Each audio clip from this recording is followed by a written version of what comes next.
ok ta lấy nét tẹt tôn chỉ mui đang project phần dương xôm nét đó hiện bài nét project phần dương pi muốn hay dương cái sabada tp hay nét là cú bài project phần là cú đá hay là cú nên bằng hai code nét thằng chu nét đó nè bài này ngày muôn nét dương miền sabada ti mui miền sabada tp lấy nét là cú ai cho từ khang non nắng hay là cú ai cái file mấy bà đôi bậc cái đấy new file hay dương ai đặt mua bà nè lũ đã tha f nè agent py bà chẳng nè đời xa tại nè lũ mình trong chấm này p để không ca typing code language lũ nên nè passcode đại tẹt tôn nên project phần dương nè ở nhà đó nia bàn khơi hay nhà đó nia ai typing nè code từng ở nè đòi luôn dương bàn chẳng này không đi nè chia script nè Pythonឬក៏ Python language ដែលយើងប្រើតាមរយៈ PyQt6 ដើម្បីបង្កើត agent មួយណាឲ្យវាធ្វើការឲ្យយើងដោយស្វ័យប្រវត្តិឬក៏យើងអាចធ្វើការដោយខ្លួនយើងផងដែរអញ្ចឹងនៅពេលដែលអ្នកនរគ្នាសរសេរ code រួចនេះខ្ញុំសូមបង្ហាញនៅលទ្ធផលបន្តិចសិនបាទនេះខ្ញុំចុចទៅលើ run Python file តមកអ្នកនរគ្នានឹងឃើញលទ្ធផលនេះចឹងលទ្ធផលនេះគឺជាផ្ទាំង Windows ផាន់យើងបាទហើយផ្ទាំង Windows នេះដែលយើងអាចធ្វើកិច្ចការសម្រាប់ចិត្តណានៅក្នុងការទិញនៅក្នុងការលក់ឬក៏នៅក្នុងការរងចាំណាឧទាហរណ៍តកតងនឹងផ្សារភាគហ៊ុនតម្លៃភាគហ៊ុនធ្លាក់ចុះនៅក្នុងកម្រិតណាយើងគួរទិញកម្រិតណាយើងគួរលក់កម្រិតណាដែលយើងនៅចន្លោះណាដែលយើងគួររងចាំដូច្នេះហើយណែបញ្ចេញផាន់យើងនេះបាទគឺយើងមាន slider គឺជាណែកន្លែងដែលយើងអាចណែទទួលបានតម្លៃដែលយើងចាត់ទុកថាវាជា sensor ណែជាអ្នកផ្ដល់តម្លៃចូលទៅក្នុងប្រព័ន្ធផាន់យើងអញ្ចឹងតម្លៃដែលប្រែប្រួលនៅក្នុងនេះគឺយើងអាចមូទៅមូមកបើសិនជាវាស្ថិតនៅក្នុងចន្លោះណាមួយណែមនុស្សឬក៏ម៉ាស៊ីនអាចធ្វើការសម្រេចចិត្តប៊ូតុងទាំង3ដែលស្ថិតនៅក្នុង trigger ណែ agent action នេះជាទូទៅគឺយើងបើកទុកសម្រាប់ការធ្វើសម្រេចចិត្តណែរបស់មនុស្សយើងហៅថា user ហ្នឹងគាត់ជាអ្នកសម្រេចចិត្តទោះបីជាតម្លៃហ្នឹងមិនគួរទិញក៏គាត់អាចទិញតម្លៃហ្នឹងមិនគួរលក់ក៏គាត់លក់តម្លៃដែលរងចាំគាត់មិនរងចាំគាត់ចង់ទិញគាត់ចង់លក់គឺអាស្រ័យទៅលើគាត់ទាំងអស់ជាទូទៅបដោតទៅលើការសម្រេចចិត្តរបស់មនុស្សណាគាត់អាចបដោតតាមអារម្មណ៍ផងគាត់ក៏បានឬក៏គាត់ចង់ធ្វើในការងារណាមួយដែលគាត់ចង់ធ្វើក៏បានដែរហើយប៊ូតុងនៅខាងក្រោមដាក់ថា auto design គឺជាប៊ូតុងដែលយើងបង្កើតនៅសម្រាប់ម៉ាស៊ីនឬក៏កម្មវិធីផាន់យើងធ្វើម៉េចឲ្យវាធ្វើការសម្រេចចិត្តថាបើសិនជាតម្លៃហ្នឹងវានៅក្នុងឧទាហរណ៍ថានៅក្នុងតម្លៃប្រហែលជាណែ50-60ចឹងណែតើវាគួរតែទិញវាគួរតែលក់ឬក៏វាគួរតែរងចាំអញ្ចឹងខ្ញុំអាចចុចទៅលើប៊ូតុងហ្នឹងទៅណាអញ្ចឹង agent វាធ្វើការសម្រេចចិត្តថាតម្លៃហ្នឹងអត់ទាន់ទិញអត់ទាន់លក់ទេគឺវានៅធ្វើការរងចាំ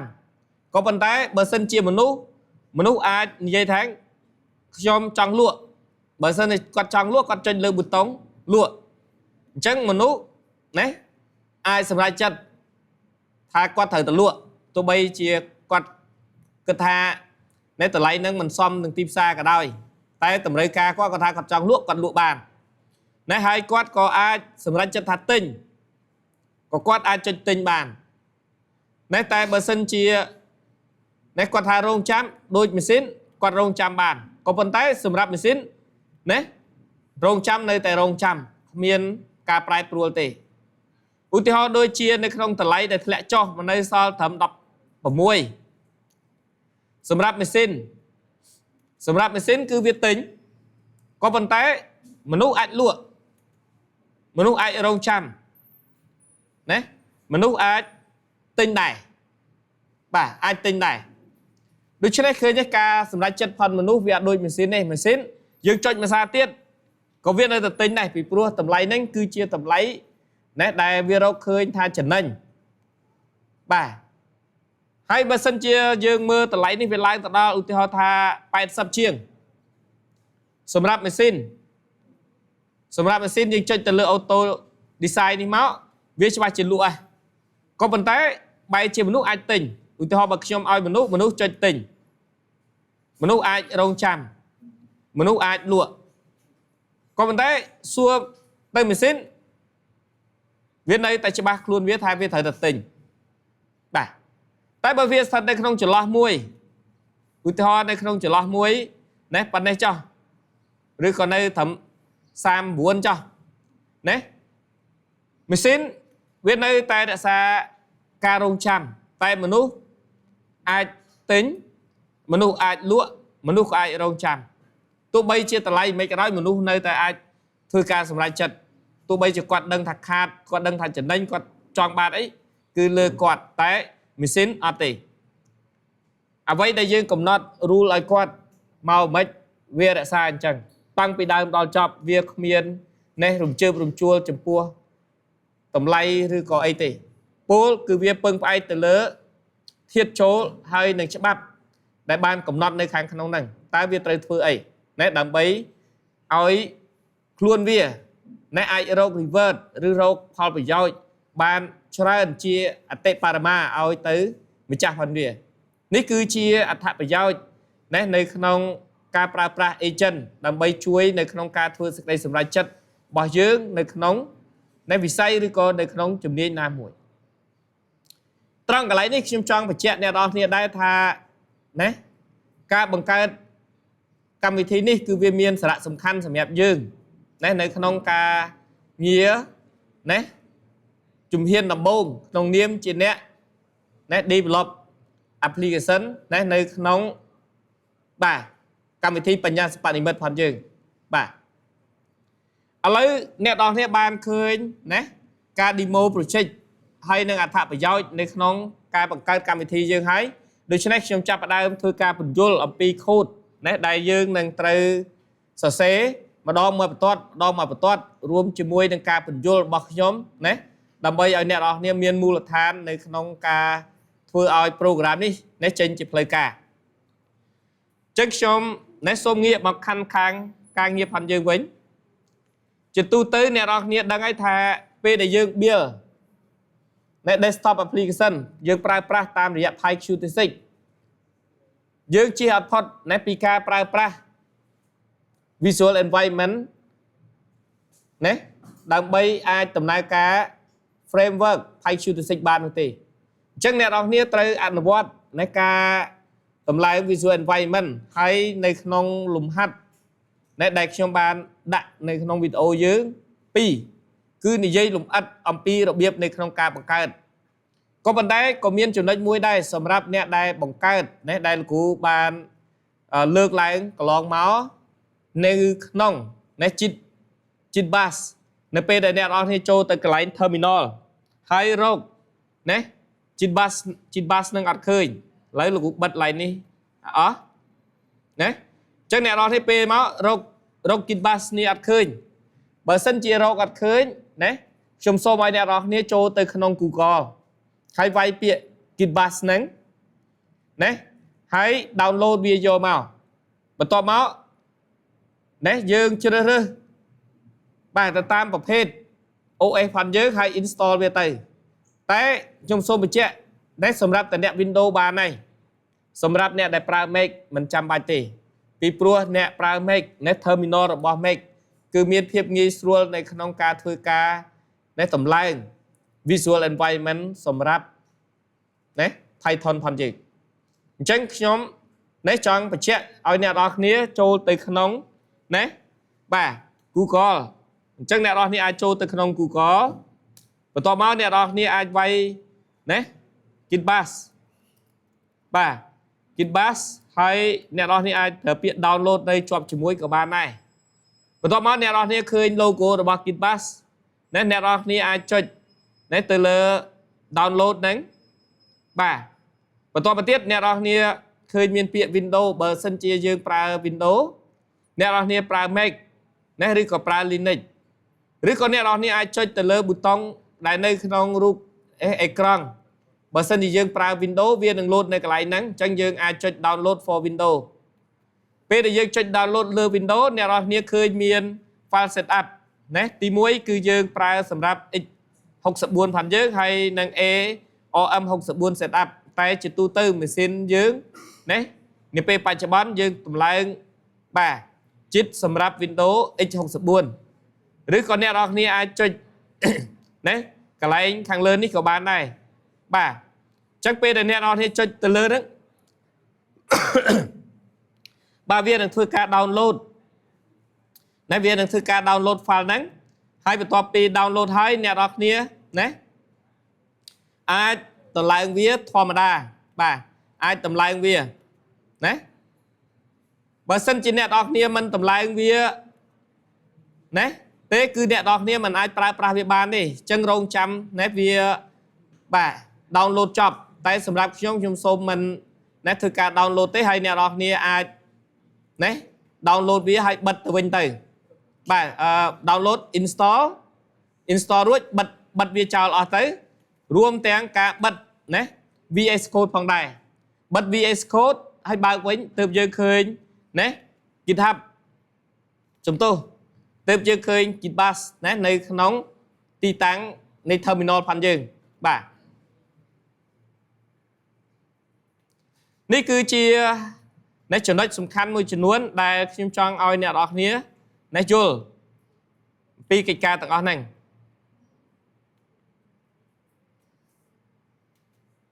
បាទអូខេអញ្ចឹងខ្ញុំសូមមិនចូលកន្លែងហ្នឹងទេណា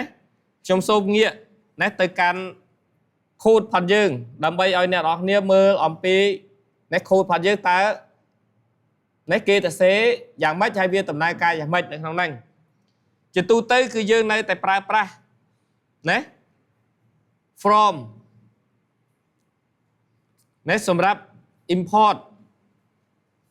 module ណា from module PyQt6 ណាតាមរយៈ class Qt widget រួចយើងធ្វើការ import នៅ widget មួយចំនួនជាទូទៅណាខ្ញុំសូមបញ្ជាក់ថា Q application ហើយនិង Q widget គឺជា method 2ដែលយើងមិនអាចអត់បានទេគ្រប់ពេលដែលយើងបង្កើត Windows ទាំងមិនថានៅក្នុង Mac មិនថានៅក្នុង Linux មិនថានៅក្នុង Windows ទេឲ្យតែពាក់ព័ន្ធជាមួយនឹងការប្រើប្រាស់នៃ PyQt6 ត្រូវតែមានវាណា Q application គឺបញ្ជាក់ប្រាប់ថាយើងបង្កើត application ដើម្បី run នៅលើ OS ហើយ Q widget គឺដើម្បីឲ្យយើងបង្កើតផ្ទាំង Windows បើយើងបង្កើតផ្ទាំង Windows អត់បានយើងណាអត់មានឈ្មោះ project ផងយើងត្រឹមត្រូវអញ្ចឹងយើងមិនអាចណាបង្កើតកម្មវិធីមួយពេញរូបរាងឬក៏ពេញលក្ខណៈបាននោះទេបន្ទាប់មកយើងត្រូវមាន label ហើយ label នេះក៏ជាទូទៅគឺត្រូវតែមានដែរពីព្រោះវាមានតួនាទីសម្រាប់ឲ្យយើងបង្ហាញនៅព័ត៌មានឬក៏ជាស្លាកសញ្ញាដែលអាចណែនាំឲ្យណាអ្នកប្រើប្រាស់គាត់បានដឹងថាកន្លែងហ្នឹងគេសំដៅទៅលើអីបន្តមកទៀតគឺយើងមាន Next VBox layout គឺជាណាបាទ layout មួយដែលផ្ដល់លទ្ធភាពឲ្យ user បានមើលឃើញអំពីទម្រង់នៃរូបសន្តានប្រតិនៅក្នុង project ផងយើងអញ្ចឹងវាមានទម្រង់ជាជួរឈរហើយជួរឈរនេះណាវាមានជាច្រើនរ៉ូអញ្ចឹងរ៉ូទី1ជួរដេកទី1យើងដាក់ widget អីចូលទៅក្នុងហ្នឹងជួរដេកទី2យើងដាក់ widget អីចូលទៅខាងក្នុងហ្នឹងអញ្ចឹងយើងនឹងដាក់បន្តបន្ទាប់ណាទៅតាមអ្វីដែលយើងគ្រោងទុកបាទទៅតាមអ្វីដែលយើងគ្រោងទុកហើយបន្តមកគឺយើងមាន Next Xbox layout ដែលមានតួនាទីសម្រាប់ណាដាក់ចេញជាជួរណាជួរដេកដែលមានច្រើន column ខ្ញុំលើកឧទាហរណ៍ណាអ្នកនរគ្នាឃើញហើយផ្ទាំងទាំងមូលនេះគឺវានឹងរីករួមទៅតាមណា screen នៃ Windows ផងយើងក៏ប៉ុន្តែនេះគឺជួរទី1ជួរទី2ជួរទី3ណារួមទាំងជួរទី4តែជួរទី4យើងឃើញថាគេបង្កើតជា group box មួយដែលនៅក្នុង group box ហ្នឹងយើងអាចបញ្ចូល3 column នៅក្នុងហ្នឹងដោយសារយើងមានប៊ូតុងចំនួន3ហើយដាក់បន្តបន្ទាប់គ្នា ហើយបន្ទាប់មកបានយើងដាក់ប៊ូតុង auto design ហើយបានយើងដាក់ label ហើយបានយើងដាក់ text box ណែចូលទៅខាងក្នុងហ្នឹងដូច្នេះនៅពេលដែលយើងចង់បាន ទម្រង់ដែលមានលក្ខណៈច្រើនជួរដូចនៅក្នុង trigger agent action គឺយើងត្រូវការប្រើប្រាស់ Xbox layout ហើយយើងចាប់យក Xbox layout ដាក់ចូលទៅក្នុងណាបាទ VBox layout វិញដើម្បីឲ្យណាវារត់ទៅតាមដំណើររបស់យើងវិញបន្តទៅទៀតណាគឺយើងមានប៊ូតុង Q push ប៊ូតុង Q slider ដែលអ្នកនរគ្នាឃើញ slider ណាដែលយើងនេះហើយក្នុង slider ហ្នឹងយើងអាចដាក់វាជាជួរឈរក៏បានដាក់បញ្ឈរក៏បានយើងចង់ដាក់ផ្ដេកចឹងក៏បានអាស្រ័យទៅលើតម្រូវការរបស់អ្នកនរគ្នាទេបន្ទាប់មកយើងមានណា G group box G group box គឺ group នេះដែលអ្នកនរគ្នាឃើញមាន trigger agent action ណាដែលព័ទ្ធជុំវិញប៊ូតុងទាំង3ផងយើងហ្នឹងគេឲ្យឈ្មោះថាជា group box ណានៅក្នុងបាទ Qt widget របស់យើងហើយបន្ទាប់មកគឺយើងមាន Q text edit Q text edit គឺជាប្រអប់ដែលអ្នកនរគ្នាមើលនៅខាងក្រោមណាហើយជាទូទៅវាផ្ដល់លទ្ធភាពឲ្យយើងអាចបញ្ចូលតម្លៃច្រើនបន្ទាត់ណាពហុឡាញបាទពហុបន្ទាត់បាទអញ្ចឹងយើងអាចបញ្ចូលវាទៅខាងក្នុងហ្នឹងប្រហែលក៏បានដែរប៉ុន្តែបើសិនជាយើងប្រើប្រាស់ដូចលំហាត់មុនយើងប្រើត្រឹមតែ Q line edit គឺយើងអាចបញ្ចូលបានត្រឹមតែមួយបន្ទាត់នៃ data តែប៉ុណ្ណោះហើយយើងចង់បញ្ចូលច្រើនបន្ទាត់យើងត្រូវជ្រើសរើស Q text edit រួចហើយដែលយើងមាន PyQt6 តែយើងយក Qt core ហើយយើង import Qt កន្លែងនេះគឺយើងប្រើសម្រាប់ណាមកយកវាមកធ្វើបាទ animation ឬក៏យើងធ្វើឲ្យ slider ផងយើងមានលក្ខណៈ dynamic ដែលវាអាចប្រែប្រួលនេះដែលយើងឃើញហើយយើងកំណត់ខ្ពស់បំផុតគឺ100ដែលទាបបំផុតគឺ0ហើយយើងអាច slide ដាក់នៅកន្លែងណាតម្លៃរបស់វារត់ទៅតាមភ្លាមហ្នឹងគឺពឹងទៅលើណា pyqt6.qt core import ណារបស់ Qt អញ្ចឹងយើងត្រូវការប្រើប្រាស់ tool ហ្នឹងណាដើម្បីឲ្យវាមានភាពតាក់ទាញណានៅក្នុង project របស់យើងបន្ទាប់មកយើងនៅប្រើ import sys ដែលជា built in ណា module ដែលយើងអាចប្រើប្រាស់ណាដោយផ្ទាល់ជាមួយនឹង comment ជាច្រើនពាក្យបញ្ជាជាច្រើនដែលមានជាប់មកជាមួយនឹងណា OS ស្រាប់ដូចជា copy paste ឬក៏នេះយើងចង់បង្កើត folder ឬក៏យើងចង់ធ្វើអីមួយណាដែលមាននៅក្នុងហ្នឹងគឺយើងអាចប្រើតាមរយៈវានឹងបានបន្តទៅទៀតបាទបន្តទៅទៀតគឺយើងមាន class មួយ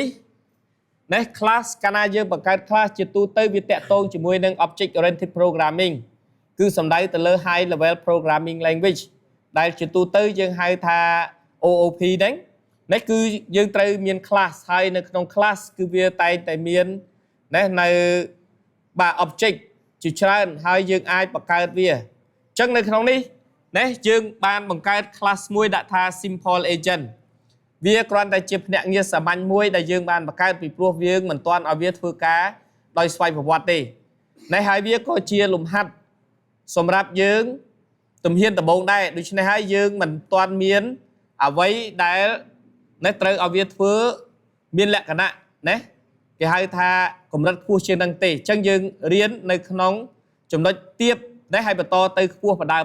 ហើយសង្ឃឹមថាអ្នកនរនេះយកចិត្តទុកដាក់ឲ្យយល់ពីចំណុចចាប់ផ្ដើមទាំងអស់ហ្នឹងឲ្យបានល្អសិន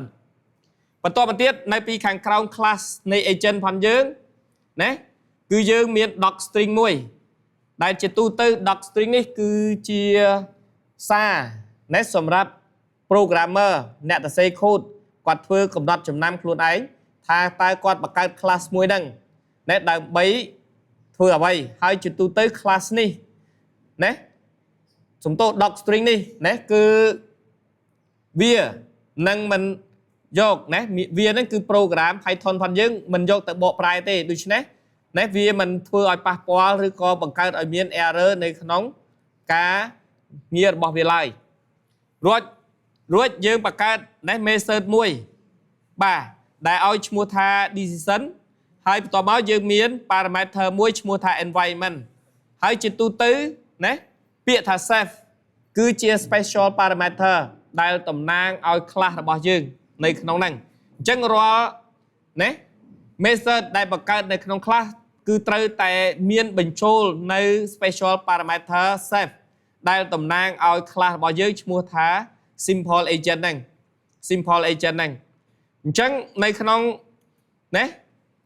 method របស់យើងដែលដាក់ឈ្មោះថា design នេះគឺយើងនឹងបង្កើតនៅ local variable មួយណាដែលមានឈ្មោះថា price ហើយយើងចាប់យកតម្លៃចេញពី environment គឺជាតម្លៃ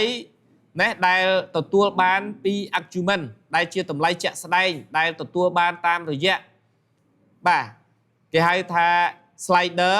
ណាដែល user គាត់បានធ្វើអន្តរកម្មជាមួយហ្នឹងអញ្ចឹងតម្លៃទាំងអស់ហ្នឹងនឹងត្រូវបានបោះមក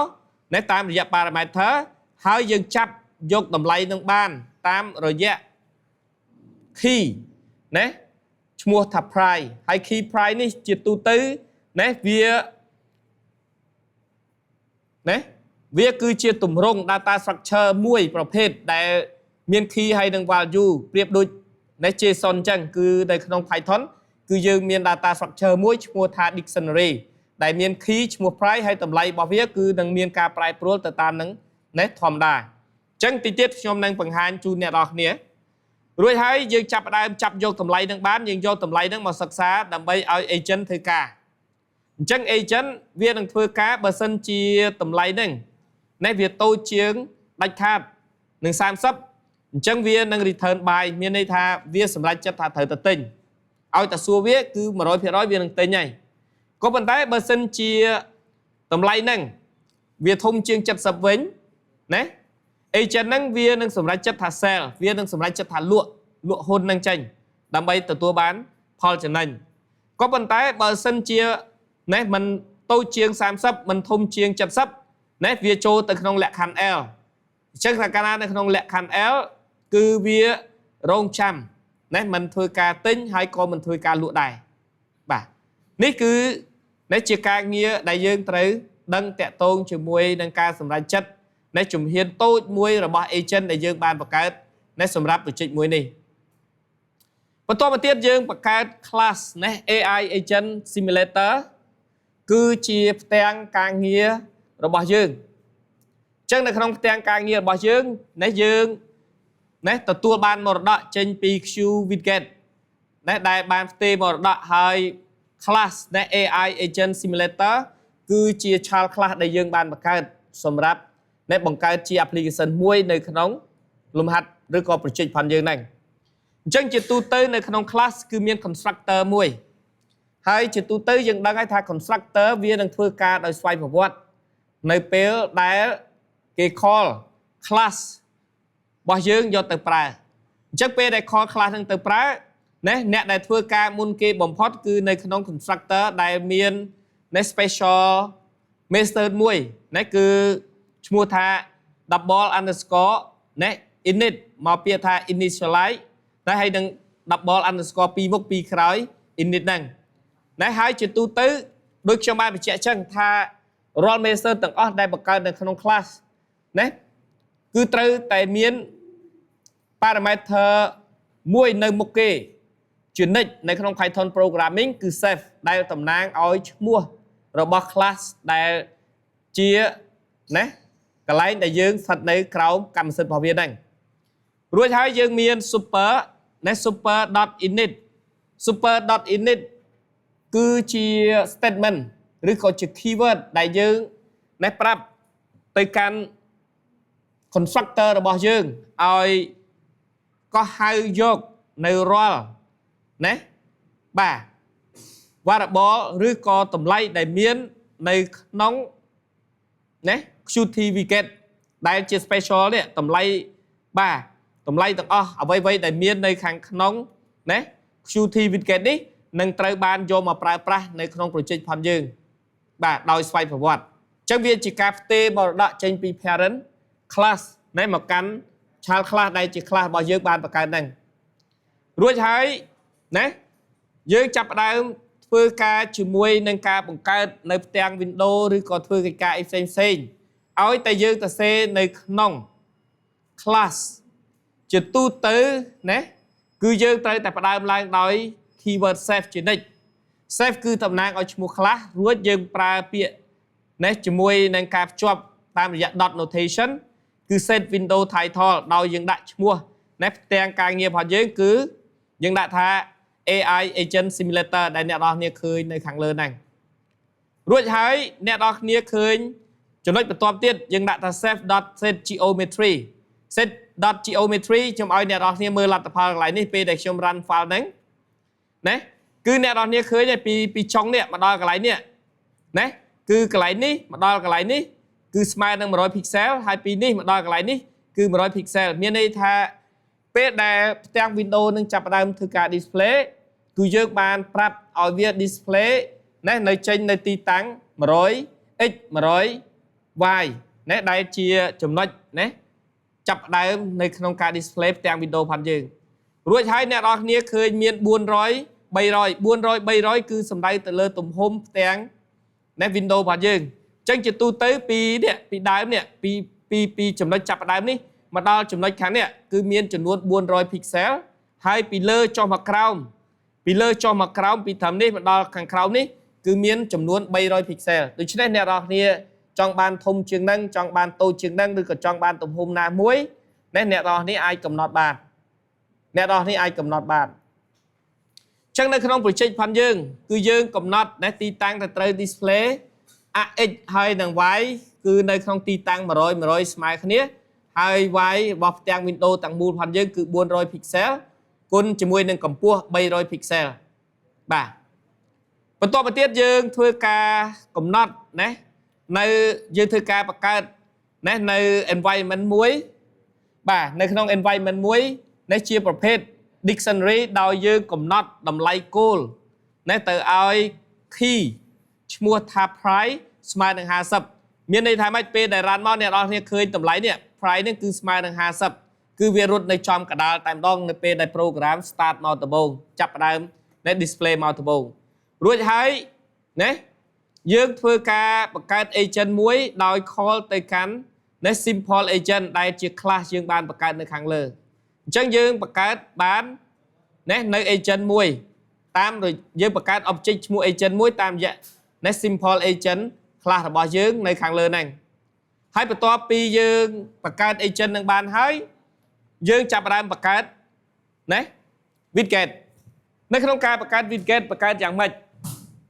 ជាទូទៅអ្នកនរគ្នាឃើញហើយ label នៃ environment control បាទ price 50 slider ណាបាទប្រអប់ហើយប៊ូតុងទាំងអស់គឺជានៃ widget ដាច់ដោយឡែកពីគ្នាអញ្ចឹងរបស់ទាំងអស់ហ្នឹងគឺយើងពេលយើងបង្កើតទាំង Windows គឺយើងត្រូវបង្កើតវាមួយឲ្យដាច់ហើយដាក់ឈ្មោះអីឧទាហរណ៍ label ទី1យើងដាក់ឈ្មោះអី label ទី2យើងដាក់ឈ្មោះអីយើងបង្កើតទៅហើយទៅណាឲ្យដឹងថាមួយណាសម្រាប់មួយណាហើយបានយើងយកវាទៅបញ្ចូលក្នុង layout ហើយដូចជានៅក្នុងប៊ូតុង buy ប៊ូតុង sell ហើយនិងប៊ូតុង wait អញ្ចឹងមុននឹងគេបញ្ចូលវាទៅក្នុងណាបាទមុនគេបញ្ចូលវាទៅខាងក្នុង QV box layout ទី4អញ្ចឹងទី1គេត្រូវបញ្ចូលវាទៅខាងក្នុង QH box layout សិន QH box layout រួចបានគេយក QH box layout យកទៅដាក់នៅក្នុងប្រអប់មួយទៀតហើយបានយកប្រអប់មួយហ្នឹងបានយកទៅដាក់នៅក្នុង QV box layout មួយតង់ទៀតឃើញទេអញ្ចឹងវាមានសន្ទាប់ផុតវាហើយជាទូទៅគឺតម្រូវឲ្យយើងដែលជា developer ហ្នឹងត្រូវតែស្គាល់អំពី technique ណានៅក្នុងការតម្លើង graphic user interface សម្រាប់នៅផ្ទាំងការងាររបស់យើងនេះគឺជាចំណុចណាដែលខ្ញុំចង់ឲ្យអ្នកនរគ្នាយល់នៅក្នុងហ្នឹងអញ្ចឹងនៅក្នុងនេះគឺយើងបង្កើតនៅ method ចំនួន2ទី1គឺយើងបង្កើត create ណា widget ដែល create widget គឺនៅខាងនេះគឺយើងមានណាmethod ឈ្មោះ create widget ហើយនឹង layout widget ដែលនៅខាងក្រោមដែលអ្នកនរគ្នាបានឃើញអញ្ចឹងមុននឹងធ្វើការនេះខ្ញុំសូមណែនាំអំពីរបៀបបង្កើត widget នីមួយៗឲ្យដាច់ដោយឡែកពីគ្នាសិនបាទអញ្ចឹងពេលដែលយើងបង្កើតណាយើងទី1យើងមាន price label គឺអ្នកនរគ្នាឃើញហើយនេះគឺតម្លៃនេះ price នេះ50នេះខ្ញុំមូចុះមូឡើងអ្នកនរគ្នាឃើញតម្លៃនឹងប្រែប្រួលទេអញ្ចឹងខ្ញុំចាប់បានតម្លៃនៃ price អញ្ចឹង price នេះវានឹងធ្វើការណាផ្លាស់ប្ដូរតម្លៃភ្លាម ណែតាមរយៈ format string ដែលយើងបានកំណត់នៅក្នុងហ្នឹងណែដោយយើងប្រើ format string price ណែរួចវាចាប់យកតម្លៃចេញពី environment តាមរយៈ keyword ណែ price ដែលយើងសិក្សាកន្លងមកតាក់ទងជាមួយនឹងណែ dictionary data structure ផងយើងអញ្ចឹងយើងចាប់តាមរយៈ key ណែយើងនឹងទទួលបានតម្លៃជាក់ស្ដែងអញ្ចឹងយើងចាប់បានតម្លៃហ្នឹងហើយយើងយកតម្លៃ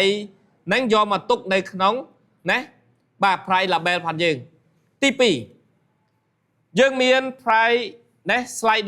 price slider គឺសំដៅទៅលើណែនេះបាទអ្នកនរគ្នាឃើញនេះគឺជា slider អញ្ចឹងតម្លៃវានឹងប្រែប្រួលណែហើយអញ្ចឹងយើងប្រើតាមរយៈ slider ហើយយើងឃើញតម្លៃវាប្រែប្រួលគឺតាមរយៈ Qt Qt គឺជា method ដែលយើងបានមកពី Qt core ណែដែលយើងបាន import ចូលមកខាងក្នុង project ផងយើងបន្តមកទៀតណែយើងចាប់ផ្ដើមណែ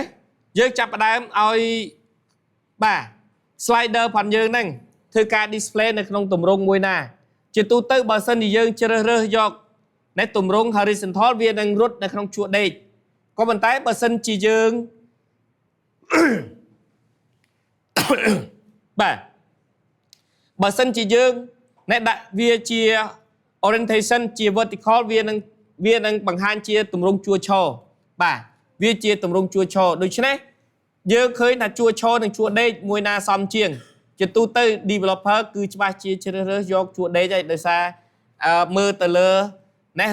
រូបសន្តានហ្នឹងគឺជួរដេកស្អាតជាងជួរឈរបន្តមកទៀតយើងចាប់ផ្ដើមណែកំណត់ range របស់បាទ price slider ផងយើងដោយយើង set range តាមរយៈ method set range នេះអ្នកនរគ្នាឃើញហើយគឺយើងកំណត់តម្លៃអបបរមាស្មើនឹង0តម្លៃអតិបរមាគឺស្មើនឹង100បាទហើយបន្ទាប់ពីនឹងមកគឺយើង set value មានន័យថាពេលដែលវា run មកដំបូងយើងកំណត់តម្លៃ goal ឲ្យវាដោយឲ្យវាចាប់យកណាតម្លៃចេញពី environment ហើយតាមរយៈ key អញ្ចឹងជាទូទៅនៅក្នុងហ្នឹងគឺយើងបានបង្កើតណានៅតម្លៃ goal មួយសម្រាប់វាណាសម្រាប់កិច្ចការទាំងអស់ហ្នឹងគឺយើងឲ្យតម្លៃស្មើនឹង50ទេបាទណាបាទបន្តមកទៀតយើងចាប់ផ្ដើមណាយកបាទ price slider នេះមកធ្វើការផ្លាស់ប្ដូរតម្លៃតាមរយៈណាតាមរយៈការភ្ជាប់ទៅកាន់ method មួយដែលយើងបានបង្កើតនៅខាងក្រោមគឺ update price អញ្ចឹង update price អ្នកនរគ្នាមើលនៅខាងក្រោមយើងមាន update price method មួយណាដែលជាទូទៅគឺវានឹងប្រែប្រួលតម្លៃតាមការចាក់ស្ដែងនៅពេលដែលយើងបានប្រើវាអញ្ចឹងនៅក្នុងនេះគឺវានឹងចាប់យកតម្លៃណាតាមរយៈ key price ហើយវានឹងណាបញ្ជូនតម្លៃជាក់ស្ដែងតាមរយៈ parameter value យកចូលមកខាងក្នុងហ្នឹងអញ្ចឹងតម្លៃជាក់ស្ដែងគឺយើងទទួលបានចេញពីនៃ price label ដែលយើងបានមើលឃើញនេះអញ្ចឹងវានឹងចាប់ចេញពី price ហ្នឹងមកអញ្ចឹងតម្លៃហ្នឹងណាវានឹងយកមកធ្វើការ display អញ្ចឹងបានអ្នកនរគ្នាឃើញលេខ33ណាឃើញលេខប្រមាណដែលរត់តាមអីទាំងអស់ហ្នឹងគឺដោយសារតែតម្លៃទាំងអស់ហ្នឹងហើយអ្នកនរគ្នាចាំឲ្យថាពេលដែលខ្ញុំនិយាយអំពីដល់ set text គឺជា method មួយស្មើនឹង print ដូចនៅក្នុង console application អញ្ចឹងហើយវាមានតួនាទីណែធ្វើការបញ្ជូនតម្លៃជាក់ស្ដែងហ្នឹងចូលទៅក្នុង label ហ្នឹងដើម្បីឲ្យយើងអាចមើលឃើញនៅក្នុងណែ form របស់យើងបន្តមកទៀតណាអ្នកនរគ្នាបង្កើតនៅ action group មួយដែលនៅក្នុង action group យើងដាក់ឈ្មោះថា trigger agent action ជា label ដែលអ្នកនរគ្នាឃើញនេះហើយវាមានណែបន្ទាត់ព័ទ្ធជុំវិញណែវាជា group ហើយយើងក្នុងនេះយើងបានបង្កើតនៅប៊ូតុងណាយើងបង្កើតប៊ូតុងbuy ណាយើងមាន buy ប៊ូតុង sell ប៊ូតុងហើយនិង wait ប៊ូតុងហើយយើងដាក់ label ផ្សេងគ្នាណាហើយបន្តមកទៀតបានយើងភ្ជាប់ប៊ូតុងនីមួយទៅកាន់គេហៅថា lambda function នៅក្នុង lambda function ខ្ញុំធ្លាប់បានណែលើកយកនៅក្នុងនៃការសិក្សាផងយើងមុនហើយគឺតកតងជាមួយនឹងណែអនុគមអនាមិកដែលមានតួនាទីណែនៅក្នុងការកណនាតម្លៃហើយជាទូទៅណែនៅពេលដែល user គាត់ធ្វើការចុចទៅលើប៊ូតុង buy យើងនឹងភ្ជាប់ណែតាមរយៈប៊ូតុង click នេះគឺមានន័យថា click នេះគឺមានន័យថា user គាត់យក mau từ clickលើ button ហ្នឹងហើយវានឹងភ្ជាប់ទៅកាន់ Lambda ដែលជា animal function រួចវានឹងភ្ជាប់ទៅកាន់ណា manual action ហើយវាបោះតម្លៃបាយនឹងទៅបាទបោះតម្លៃបាយនឹងទៅក៏ប៉ុន្តែខ្ញុំចង់បញ្ជាក់អ្នកនរគ្នាថាណា manual action នេះគឺជាលទ្ធផលណាដែល machine នឹងធ្វើការ logging មានន័យថាកត់ត្រាទុកណាចូលទៅក្នុង queue text box ថាសកម្មភាពរបស់ user តើគាត់ចុចទៅលើ button buy គាត់ចុចទៅលើ button sell ឬក៏គាត់ចុចទៅលើ button ណា wait អញ្ចឹងនៅពេលដែលគាត់បោះទៅវានឹងចាប់ផ្ដើម append keyword append អ្នកនរគ្នាបានដឹងហើយណានៅក្នុងលំហាត់ផងយើងណានៅក្នុង semester មុនយើងនិយាយអំពីការ append data ចូលទៅក្នុង ណា file ក៏ប៉ុន្តែជាមួយនឹង text box នៅក្នុង TypeScript ក៏យើងប្រើ append ដែរមានន័យស្មើនឹងការបញ្ចូលណាទិន្នន័យទៅក្នុង line ចុងក្រោយគេបំផុតណានៅក្នុង queue text box របស់យើង queue text box របស់យើងដូច្នេះយើងបោះវាតាមរយៈ format string ហើយយើងណែបោះសារថា manual action trigger ហើយវាចាប់យកសកម្មភាព action ដែលយើងបោះមកតាមរយៈ parameter នេះហើយ parameter ហ្នឹងវានឹងទទួលយកតម្លៃនេះជា string ដែលយើងបានបោះទៅហ្នឹងតម្លៃជា string ដែលយើងបានបោះទៅហ្នឹងអញ្ចឹងបើសិនជាគេចុចលើ button buy វានឹងបញ្ជូនណា argument buy ទៅបើសិនជាគេចុចលើ button sell វាបញ្ជូនណាបាទ argument sell ទៅហើយបើសិនជាគេចុច wait វានឹងបញ្ជូន wait ទៅវាជាតម្លៃជាក់ស្ដែងដែលយើងបោះចូលទៅក្នុងនៃអនុគម manual action សម្រាប់ user ប្រើប្រាស់បន្តមកទៀតយើងបង្កើតណា result box គឺលទ្ធផលនេះប្រអប់ដែលអ្នកនរគ្នាឃើញនេះអញ្ចឹងយើងបង្កើតណា queue បាទសំទោស result box ហើយយើងប្រើតាមរយៈ queue text edit ហើយនៅក្នុង queue text edit នេះគឺយើងមិនអនុញ្ញាតណាឲ្យ user ហ្នឹងធ្វើការលុបឯងពីព្រោះវាគឺជាណាព័ត៌មានដែលបានអនុវត្តរួចអញ្ចឹងមិនអនុញ្ញាតឲ្យគេលុបទេអញ្ចឹងយើងត្រូវកំណត់វាយើងដាក់ថា set read only ស្មើ true ណា set only សំទោស set read only មានន័យថាបានត្រឹមតែអានប៉ុណ្ណោះបាទកំណត់ថាបានត្រឹមតែអានហ្នឹងយើងដាក់ស្មើ true អញ្ចឹងគេមិនអាចទៅលុបបានទេបាទបានត្រឹមតែមើលទេហើយបន្តមកទៀតយើងបង្កើត auto ណា design button សម្រាប់ AI ដែលជា button ដែលនៅខាងក្រោមនៅឬក៏នៅក្នុងចន្លោះនៃ agent output ផងយើងអញ្ចឹងយើងណាដាក់ឈ្មោះវាថា auto design ហើយបន្ទាប់មកយើងណា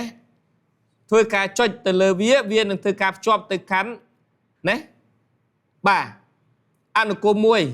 សំទោសយើងភ្ជាប់ទៅកាន់ method មួយដែលយើងបានបង្កើតនៅក្រោមឈ្មោះថា agent decision អញ្ចឹង agent decision ណាវានឹងចាប់ផ្ដើមធ្វើការសម្រេចចិត្តណាវានឹងទទួលយកតម្លៃដែលបានសម្រេចចិត្តតាមរយៈណា agent object ដែលយើងបានបង្កើតបាទ agent object ដែលយើងបានបង្កើតនៅខាងលើនេះបាទណា agent ដែលយើងបានបង្កើតហ្នឹងព្រោះ agent ហ្នឹងវាបង្កើតតាមរយៈ class simple agent ផងយើងដូច្នេះយើងអាចយកវាមកប្រើបាទយើងអាចយកវាមកប្រើរួចយើងធ្វើការ design គឺជាឈ្មោះ method គឺជាឈ្មោះ method ដែលយើងបានបង្កើតនៅខាងក្នុង simple agent ផងយើងរួចយើងបោះតម្លៃជាក់ស្ដែងចូលទៅខាងក្នុងហ្នឹងតាមរយៈ environment នៃ parameter អញ្ចឹងនេះយើងទទួលបាននេះយើងបោះតម្លៃនឹងចូលទៅអញ្ចឹងតម្លៃហ្នឹងវានឹងត្រូវការយកមក print ណាតាមរយៈបាទណាយើងឃើញហើយគឺតាមរយៈណា format string ផងយើងនេះគឺយើងណាបោះថាណា agent design based on price តម្លៃប៉ុណ្ណឹងណាតម្លៃប៉ុណ្ណឹងហ្នឹងគឺតម្លៃអីតម្លៃដែលទទួលបានតាមរយៈណា environment ផ្ដល់មកឲ្យយើងណា environment ផ្ដល់មកឲ្យយើងរួចវាធ្វើការសម្រេចចិត្តថា decision យ៉ាងម៉េច decision ហ្នឹងគឺជាតម្លៃដែលយើងទទួលបានពី environment buy sell ឬក៏ wait បាទ buy sell ឬក៏ wait ណានៅខាងក្នុងបាទផ្ទាំងកិច្ចការផងយើងហ្នឹងបន្តមកទៀតនេះពេលយើងធ្វើការរៀបចំវារួចចប់សពគ្រប់នៅក្នុងការបង្កើតណា tool នីមួយរួចហើយ tool នីមួយរួចហើយណាអញ្ចឹង tool ទាំងអស់គឺអត់ទាន់ត្រូវបានយកទៅបង្ហាញនៅក្នុងកម្មវិធីផងយើងទេនិយាយខ្លីគឺវាដាច់គ្នាទាំងអស់ណាបាទវាដាច់គ្នាទាំងអស់ហើយយើងចង់ធ្វើការតម្លើងវាចូលទៅក្នុងផ្ទាំង Windows ទី1យើងត្រូវបង្កើត layout មួយសិនណា layout មួយហើយយើងយក layout នោះធ្វើជាមូលដ្ឋានគ្រឹះផាត់យើងអញ្ចឹង layout គ្រឹះផាត់យើងគឺយើងប្រើតាមរយៈណាការដែលយើងគូសប្លង់ដំបូងបំផុតគឺយើងប្រើតាម QV box layout ដាក់វាតែមួយទេក៏ប៉ុន្តែយើងមានច្រើនណាច្រើនជួរដេកអញ្ចឹងជួរដេកទី1យើងចង់បានប្រមាណ row ប្រមាណ column បន្តទៀតយើងអាចទៅបង្កើតណាតាមរយៈ QH box layout ឬក៏ទៅក្នុងទម្រង់អីផ្សេងទៀតណាដើម្បីឲ្យវាស្របទៅនឹងការចង់បានផងយើងអញ្ចឹងខ្ញុំណាសូមណែនាំបន្តទៅកាន់អនុគមឬក៏ method ណាសម្រាប់បង្កើត layout នៅក្នុងផ្ទាំង Windows ដោយយើងដាក់ឈ្មោះថា layout ហើយយើងប្រើតាមរយៈ QV box layout រួចហើយយើងចាប់ផ្ដើមយក layout ផងយើងដោយ add ណានៅ layout ដំបូងបំផុតគឺ next to label environment control ដែលអ្នកនរគ្នាបានឃើញហើយនេះ environment control គឺជានៃ widget ដំបូងបំផុតដែលយើងដាក់នៅលើគេហើយបាទ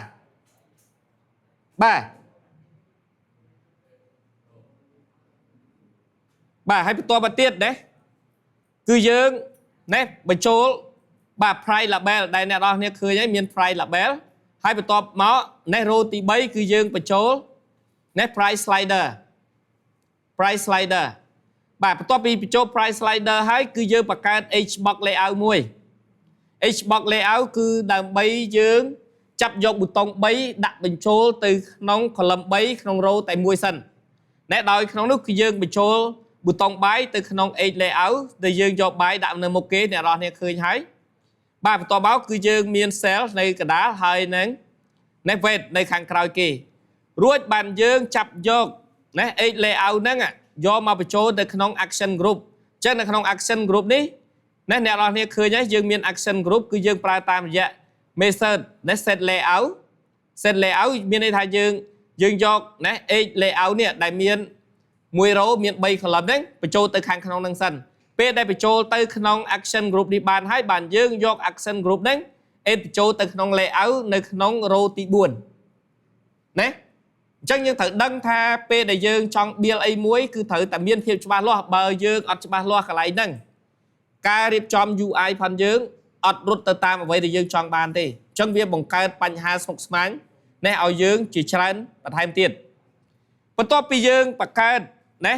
យើងដាក់ trigger agent action ចូលទៅខាងក្នុងណា layout ផងយើងនៅក្នុង row ទី4រួចយើងចាប់ផ្ដើមណាបញ្ចូលប៊ូតុង auto ណា design ប៊ូតុងផងយើងចូលទៅក្នុង row ទី5ហើយក្រោយមកយើងបង្កើត label មួយទៀតយើងដាក់ឈ្មោះថា agent output នេះជា label នេះ row ទី6ហើយបន្តមកបានយើង add នេះ result box ដែលជា Q text ផងយើងចូលទៅខាងក្នុង layout ផងយើងនេះអញ្ចឹងជាទូទៅណាបាទជាទូទៅត្រូវចងចាំថាបើសិនជាយើងអត់បានធ្វើអីណារាល់ widget ដែលដាក់នៅខាងក្រោមគេគឺវានឹងធ្វើការ auto resize ណាទាំង high ហើយនិង wide អញ្ចឹងនៅក្នុងនេះណាដោយសារយើងអត់មានណា widget អីបន្តទៅទៀតអញ្ចឹងវានឹងធ្វើការ auto ទោះបីជាខ្ញុំទាញប៉ុណ្ណាក៏ដោយគឺវារីកតែ next Q បាទ Q text box ហ្នឹងទេបាទតែបើសិនជា Q text box ហ្នឹងបើយើងមិនចង់ឲ្យណាវារីកធំទៅតាមអ្វីដែលយើងចង់បានអញ្ចឹងគឺយើងអាចកំណត់ទំហំជាក់ស្ដែងឲ្យវាអញ្ចឹងវាអត់រីកទៅតាមអ្វីទេតាមអ្វីដែលផ្ទាំង Windows ប្រែប្រួលទេក៏ប៉ុន្តែខ្ញុំសូមមិនទាន់បង្ហាញអ្នកនរគ្នាគឺសូមឲ្យធ្វើនេះទៅតាមជំហានមួយសិនបាទធ្វើទៅតាមជំហានមួយសិនបន្ទាប់ពីយើងធ្វើការបញ្ចូលទៅក្នុងណាបាទណា layout អស់ដូច្នេះយើងចាប់ផ្ដើមយកណា layout នេះបាទយើងចាប់ផ្ដើមយក save.set layout មានន័យថាស្មើនឹងការបញ្ចូល layout ទាំងមូលណាចូលទៅក្នុងផ្ទាំង Windows ណាហើយពេលនោះវានឹងធ្វើការឲ្យយើងណាដោយស្វ័យប្រវត្តិអញ្ចឹងនៅក្នុងនេះគឺខ្ញុំសូមមិនបញ្យល់អំពី update price module action ហើយនិង agent decision នេះព្រោះខ្ញុំបានបញ្យល់អំពី code ដែលប្រតិកាឡាពីខាងលើមករួចម្ដងរួចហើយបន្តទៅទៀតណាអ្នកនរគ្នាឃើញនៅក្នុង nét line ti sam line ti cây sập cứ chia special condition muối nét sầm rap bình chia rư cọp rap nét từ ai Python programming phần dương ta từ chập đơm nét trên pi class muối này màu chỉ tu tới p đại dương pra tam dạng special method underscore pi dong name cloud name hai dương miền tam dạng special value phần dương nét main ní cứ dương bằng cáiในแอปมวยให้ยังบังคับตามระยะในแอปแอปพลิเคชันรู้ยังปรับเป็นเช็คแต่การในซิสเต็มทายยังบานประกาศโปรเจกต์มวยชั่วโมงท่าแอปรู้ยังดักแตงวินโดว์ยังชั่วโมงท่าซิมูเลเตอร์ในโดยซิมูเลเตอร์พันยังคือยัง call แต่กันใน AI agent simulator บ่า AI agent simulator ได้จากคลาสในได้ยังบานประกาศกิจการต่างมูลนั่งรู้บันยังยก simulator นั้นดอทโซ่ให้ยังบัดนะหรือก็ยังให้ทับดัดในโค้ดพันยังจะมวยในโปรแกรมในยังกระปงตำนายการนั้นในมวยขณะดำไปกรมเอาการกายโค้ดเวียปะปอลตดอลเปลในโปรแกรมพันยังปงตำนายการโดยเฉพาะเปลในเวียไปจับได้แต่เนตนอมมรยะเวียนังจับได้เอาโปรแกรมพันยังในยังบานประกาศนั้นในเวียเพื่อการดิสเพลย์ให้ตำนายการหรือ OA ธรรมดาสำหรับมาเว้นชมโซมใส่จับในยังอารันยังหนึ่งเคยหลัดพอนะโดยจะไว้ในเนี่ยเราในบานเคยนี่โดยเฉพาะยังอาเนี่ยสำหรับจัดทาติ้งเนี่ยยังจังสำหรับจัดทาอย่างไม่จึงยังมือทาการสำหรับจัดพรมนุษย์ให้ในการสำหรับจัดพรมสินมนุษย์อาติ้งก็ปันแต่ในมสินวิธาเนี่ยเอาโรงจำบ่าจังเวียอาทาต่ำไล่หรือการสำหรับจัดบ่มนุษย์ปลายปลัวติดตามปฏิบัติติดตามอารมณ์หรือก็ติดตามเหตุการณ์ไอ้มวยแต่สำหรับมิสินอัดปลายปลัวเตเอเจนนั่งอัดปลายปลัวเตเบอร์กำหนดอย่างไม่ในปีดาวดอลจ็อบคือจังโอเคจังในขนมนี้คือชมสกุลทานเนรอกเนี้ยในอาโยกนะลุมหัดมือนี้แต่อ่านวัดให้เบอร์เส้นจะขนมกะในสนับอัดตอนอัดยุลในอาจเมื่อวิดีโอนิสาลังเวทต่อไปยืนในปุ่งเรื่องสมัติเพียบชมในแต่ไปแจกได้เนได้อัดบานอ่านวัดการเงียต่างอ่อนนั้นออยบานละอ้อให้อัดบ่ลัดพอลโจตึกขนมกรุ๊ปนะศึกษาพันยืตีลูกนั่งเทคโนตุกนะดังไงปันดังแมนกับเรียบไหมนะก็บันไดคือจังเอาเนี่ยรอเนี้ยในเมียนสมัติเพียบเมียนลัดเพียบกรุ๊ปกรอนในขนมในอาชีพบ่ยืงในได้จีเนะอภิวัตกรรมวิธีปัญญาสปาดิมันดังบ่ายโอเคจังนะลูกส้มปันดังจ้าขอบคุณ